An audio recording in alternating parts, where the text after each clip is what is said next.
International affairs question for you. Are we seeing the sort of cooperation from Iran in the wake of the multinational nuclear deal that was reached with Tehran? Are we seeing the sort of cooperation you would like to be seeing at this stage? With respect, good. And the answer is yes, but then there's a big asterisk after it. In terms of Iran's compliance with the nuclear deal that Congress gave a green light to in September, they are complying with the terms of the deal. And even, for example, the Israeli chief of defense, essentially the head of their joint chiefs of staff, a guy named Ghazi Eidenkot, recently gave a speech in Tel Aviv where he said, look, this is huge because it has reduced Iran's program probably for 15 years and given us more transparency to what they're doing. That was a very powerful public admission by the chief of the Israeli military that the deal is working on the nuclear side. But we are seeing continued activity by hardliners in Iran who don't like the deal, who are worried about the advance of the reformers and moderates in recent elections and elsewhere. They keep taking provocative steps, for example, testing anti-ballistic missiles. And as part of the Foreign Relations Committee, I've weighed in with my colleagues to the administration and to the UN saying, hey, this clearly violates a separate UN Security Council resolution. They're following the nuclear deal, but they're engaging in other activity that we have to insist that there be consequences for because they're breaking international law. Merrick Garland is meeting with some of your colleagues, but we're still hearing from the Republican majority in the Senate that there will be no hearings on his nomination to the Supreme Court.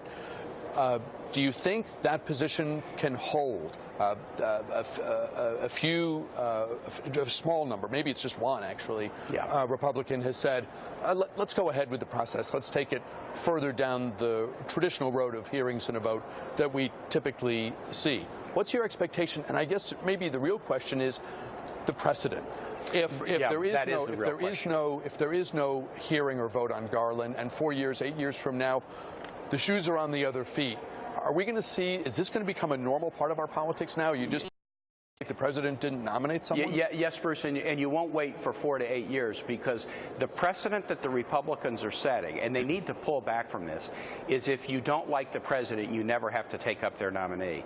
They're saying it's about the last year of an election. There's nothing in the Constitution that limits the power of the president or the Congress in the last year of a term. If there was, 1/3 of the senators who are up for election this year wouldn't be able to do their job. So the real precedent they're creating, and they're creating it in a way that is directly contrary to the way they've treated 43 presidents before President Obama, is we have such disrespect for this particular president that we will not take up this president's nominee.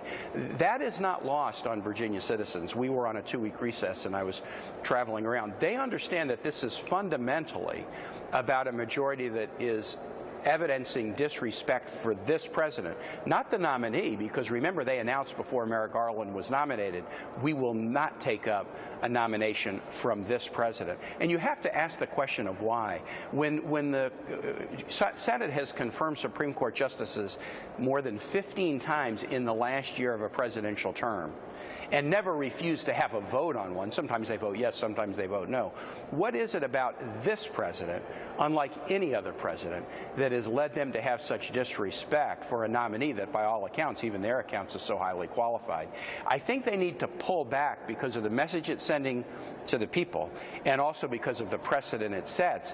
And that precedent would be, if you don't like the president, you never have to take up their nominee. This isn't just about the last year of a term. It's a broader precedent that would do deep damage to the institutions of the presidency and the court, but the worst damage it would do would be to this institution, the Senate of the United States. I'm sorry, in only the couple seconds I have left, any chance you think that could happen, that there will be a reconsideration? I sure hope so.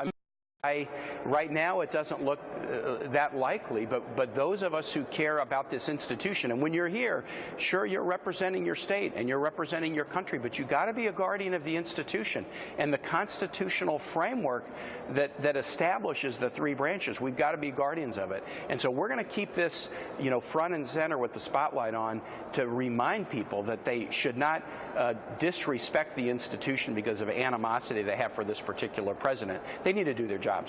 Senator Kaine, always great to have you here. Thank you, Bruce. Thanks for your time. Absolutely.